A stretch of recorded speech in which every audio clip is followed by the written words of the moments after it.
नमस्कार दोस्तों, the exam hacker channel में आपका स्वागत है। दोस्तों, जैसा कि हम लोग UPPCS 2019 geography optional subject paper 1 के क्वेश्चन को हम लोग स्टडी कर रहे हैं, डिस्कशन कर रहे हैं। अभी तक हम लोग ने फिजिकल जियोग्राफी से जो क्वेश्चन पूछे गए थे उसको हम लोग सारे क्वेश्चन को डिस्कस कर चुके हैं और ह्यूमन ज्योग्राफी के भी 2 क्वेश्चन को हम लोग ऑलरेडी डिस्कशन कर चुके हैं। आज ह्यूमन ज्योग्राफी का तीसरा क्वेश्चन को यहाँ पे डिस्कस करने वाले हैं, जो पर्सपेक्टिव इन ह्यूमन ज्योग्राफी का पार्ट है। तो देख लेते हैं दोस्तों आज का क्वेश्चन। तो आज का प्रश्न है, right A note on behavioural approach in geography. भूगोल में व्यवहारगत उपागम पर टिप्पणी कीजिए। दोस्तों 10 नंबर का क्वेश्चन है। इसमें शॉर्ट नोट्स निकला है, शॉर्ट टिप्पणी लिखना है कि बिहेवियरल अप्रोच क्या होती है जियोग्राफी में। तो जैसा कि दोस्तों आपको पता होगा, आंसर में 3 पार्ट होते हैं, इंट्रोडक्शन, बॉडी और कंक्लूजन। तो इंट्रोडक्शन में आप ऐसा बोल सकते हैं, बिहेवियरल अप्रोच जो जियोग्राफी की थी वो कहाँ पे लाई करती है और क्यों डेवलप हुआ। तो इसका बैकग्राउंड आप लिख सकते हैं बिहेवियर अप्रोच का। फिर जो बॉडी होती है, बॉडी में बिहेवियर अप्रोच के जो मेन पॉइंट हैं उसको आप लिखेंगे, और कंक्लूजन में कुछ जो आप इसके अगेंस्ट या जो भी आप इसको समरी व्यूज में आप दे सकते हैं कि इनके कंक्लूड कर सकते हैं बिहेवियर अप्रोच को। तो यहाँ पे आज इस क्वेश्चन में हम लोग देखेंगे कि इंट्रोडक्शन पार्ट में हम लोग डिस्कस करेंगे कि बिहेवियरल अप्रोच क्यों डेवलप हुआ था, और बॉडी में जो की फैक्ट हैं बिहेवियरल अप्रोच को उसको यहाँ पे डिस्कशन करेंगे। तो देख लेते हैं इस क्वेश्चन का जो कीवर्ड्स हैं क्या क्या हैं। तो कीवर्ड्स में आप देखोगे जो क्वेश्चन है बिहेवियरल अप्रोच वो क्या है, पर्सपेक्टिव इन ह्यूमन ज्योग्राफी का पार्ट है, और पॉजिटिविज्म क्वांटिटेटिव अप्रोच के अगेंस्ट है, और बिहेवियरल अप्रोच में वॉलपर्ट की स्टडी को भी मेंशन करेंगे, किर्क के स्टडी को भी मेंशन करेंगे, और मेंटल मैप का जो कॉन्सेप्ट दिया गया था बिहेवियरल ज्योग्राफी में उसको भी आप मेंशन करेंगे। फिर ह्यूमन का जो डिसीजन होता है वो सब्जेक्टिव डिसीजन होता है, इसको भी आप मेंशन करेंगे। फिर ऑब्जेक्टिव एंड बिहेवियरल इन्वायरमेंट का जो कॉन्सेप्ट दिया गया था बिहेवियरल अप्रोच में उसको भी आप मेंशन करेंगे। तो देख लेते हैं आज के जो क्वेश्चन है उसका आंसर क्या होगा। तो सबसे पहले दोस्तों इंट्रोडक्शन में आप बिहेवियरल जो जियोग्राफी होती है, व्यवहारवाद जियोग्राफी होती है, उसका आप बताओगे कैसे डेवलप हुआ। तो बिहेवियरल जो अप्रोच होती है जियोग्राफी की वो एक टाइप की पर्सपेक्टिव इन ह्यूमन जियोग्राफी है। यानी ह्यूमन जियोग्राफी जैसे पर्सपेक्टिव ह्यूमन जियोग्राफी का मतलब क्या है कि एक ह्यूमन जियोग्राफी है उसके बहुत सारे व्यूज़ हैं, अलग अलग दृष्टिकोण हैं, और उस दृष्टिकोण में एक अप्रोच है बिहेवियरल अप्रोच।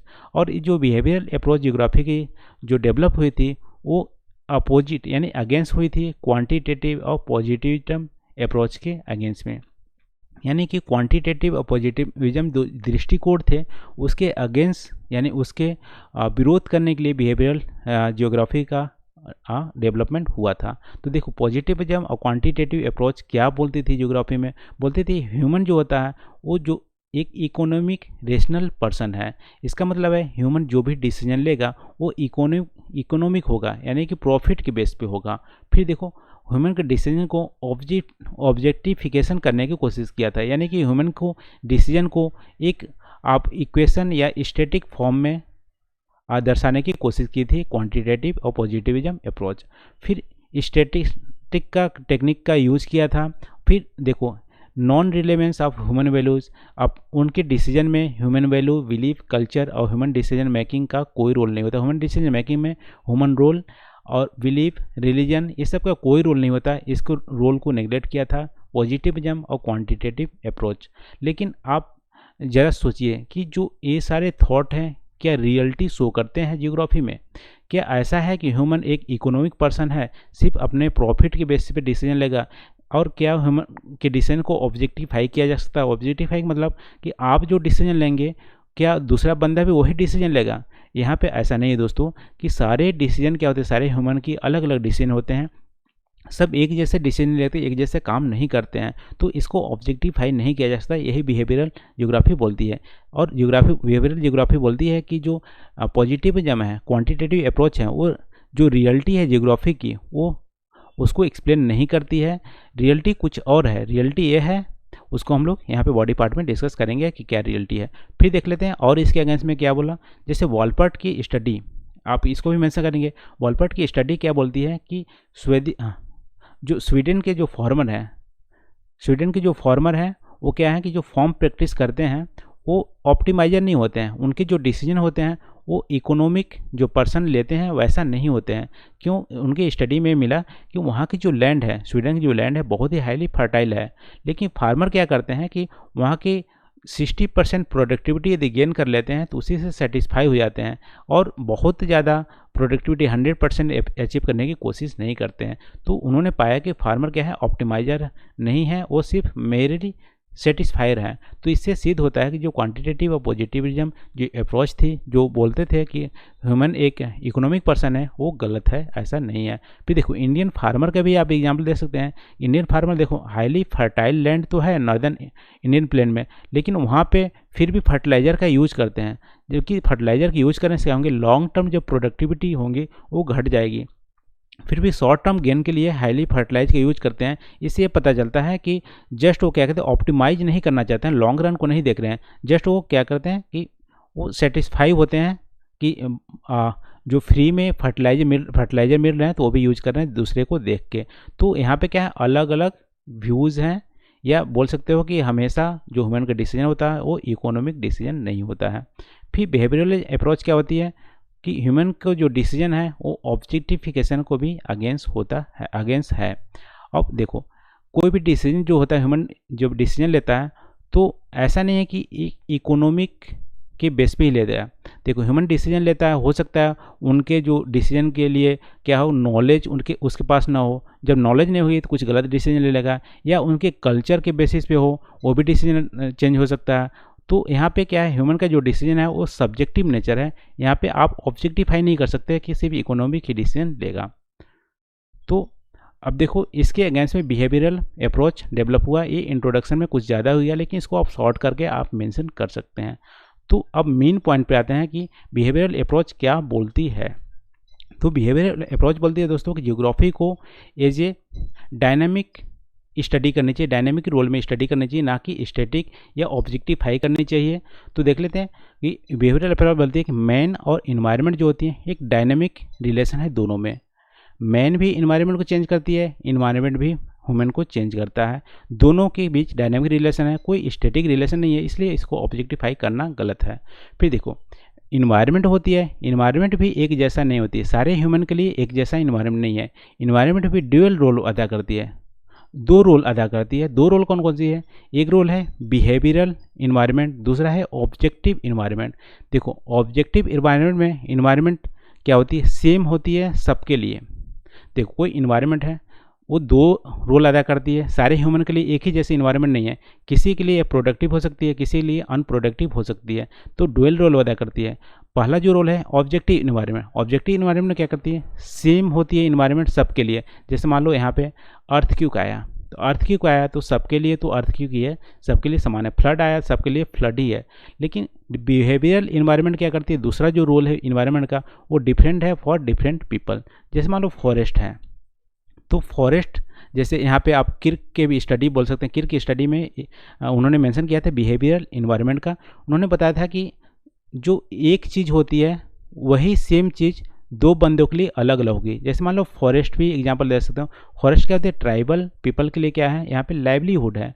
लेकिन फॉरेस्ट यदि आप देखोगे टूरिस्ट जो आते हैं तो टूरिस्ट आएंगे तो उसके लिए लाइवलीहुड फॉरेस्ट नहीं है, उसके लिए तो मस्ट क्या बोलते हैं सीन है, अच्छा नेचुरल ब्यूटी सीन है। और यदि मान लो बिजनेसमैन है, बिजनेसमैन फॉरेस्ट क्या है, उसके लिए रॉ मटेरियल है। तो देखो फॉरेस्ट एक ही चीज़ है लेकिन उसका रोल अलग अलग है, डिफरेंट पीपल के लिए अलग परसेप्शन है। ट्राइबल के लिए लाइवलीहुड है, बिजनेसमैन के लिए रॉ मटेरियल है, और यदि टूरिस्ट आते हैं तो उसके लिए नेचुरल ब्यूटी है। तो यहाँ पे इन्वायरमेंट का दो रोल होता है, एक ऑब्जेक्टिव इन्वायरमेंट और बिहेवियरल इन्वायरमेंट। बिहेवियर इन्वायरमेंट में डिफरेंट पीपल के लिए डिफरेंट होता है, और ऑब्जेक्टिव इन्वायरमेंट में एवरीवन सेम होता है सबके लिए। जैसे सुनामी आ गए या अर्थक्वेक आ गया या कोई डिजास्टर हो गया, ये सब सबके लिए समान होंगे। अब फिर मैन के बारे में क्या बोला है, मैन जो डिसीजन लेता है सिर्फ इकोनॉमिक डिसीजन नहीं होता है, जैसा कि पॉजिटिविज्म या क्वांटिटेटिव जो अप्रोच बोले थे। तो मैन कैसा डिसीजन लेता है, मैन मेंटल मैप बना के डिसीजन लेता है। मेंटल मैप कैसे बनता है, उसके नॉलेज से, सोसाइटी से, कल्चर से, इन्वायरमेंट से, फिर सबकी मेंटल मैप अलग अलग होगी, इसलिए सबका डिसीजन अलग होगा, सब्जेक्टिव होगा। एक एग्जांपल के तौर पे आप ले सकते हैं, जैसे मान लो एक आप ऑफिस, आपका घर है, एक ऑफिस है। घर से ऑफिस जाने के लिए आप क्या करते हो?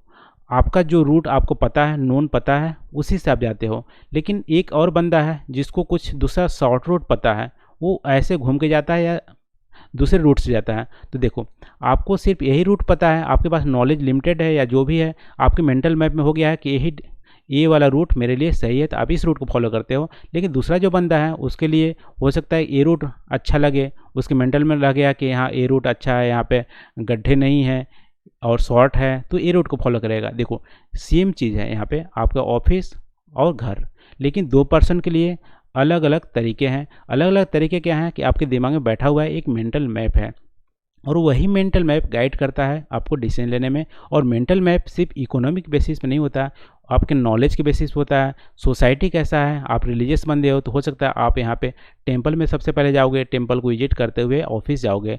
आप दूसरे यदि मान लो क्रिश्चियन हो तो आप चर्च से जाओगे। तो ऐसा कुछ सोसाइटी या कल्चर के बेसिस पे हो सकता था। आप इन्वायरमेंट को भी मान लो, किसी रास्ते में ज़्यादा पोल्यूशन है तो हो सकता है पोल्यूशन से नहीं जाओगे। तो क्या है, सब कुछ आपके दिमाग में बैठा हुआ है, और दिमाग में जो वहाँ पे चल रहा होता है वही डिसीजन लेने में हेल्प करता है। तो बिहेवियरल अप्रोच यही बोलती है कि किसी भी ह्यूमन को जो डिसीजन होती है उसको ऑब्जेक्टिफाई नहीं कर सकते, उसका सब्जेक्टिव डिसीजन होता है। तो ऐसा कुछ दोस्तों आप बॉडी पार्ट में लिख सकते हो। इसी को मैंने यहाँ पे एक्सप्लेन कर दिया है। तो ये रहा दोस्तों शॉर्ट नोट। आप यदि इसके मान लो पूछ लिया जाए, अभी तो हम लोग बहुत कुछ यहाँ पे डिस्कशन कर लिए बिहेवियरल अप्रोच में, लेकिन यहाँ पे 2 क्वेश्चन का आंसर हम लोग इस जो डिस्कशन में डिस्कस कर लिए हैं। सबसे पहले बिहेवियरल अप्रोच क्यों डेवलप हुआ, जो हम लोग इंट्रोडक्शन पार्ट में डिस्कस किए, और आज का जो क्वेश्चन पूछा है उसको बॉडी पार्ट में हम लोग डिस्कशन किए हैं। और यदि आपसे पूछे क्रिटिसिज्म और बिहेवियर अप्रोच, आप बोल सकते हो बिहेवियर अप्रोच क्या करती है, जो जियोग्राफी जो सिंप्लीफाई होनी चाहिए उसको कॉम्प्लेक्स बना देती है। ठीक है, बिहेवियर अप्रोच को इम्प्लीमेंट करना इतना इजी नहीं होता है, क्योंकि हर एक ह्यूमन का डिसीजन सब्जेक्टिव होता है, और सब्जेक्टिव होता है तो उसको कैसे आप क्वांटिफाई कर पाओगे। तो आप क्रिटिसिज्म में भी लिख सकते हो।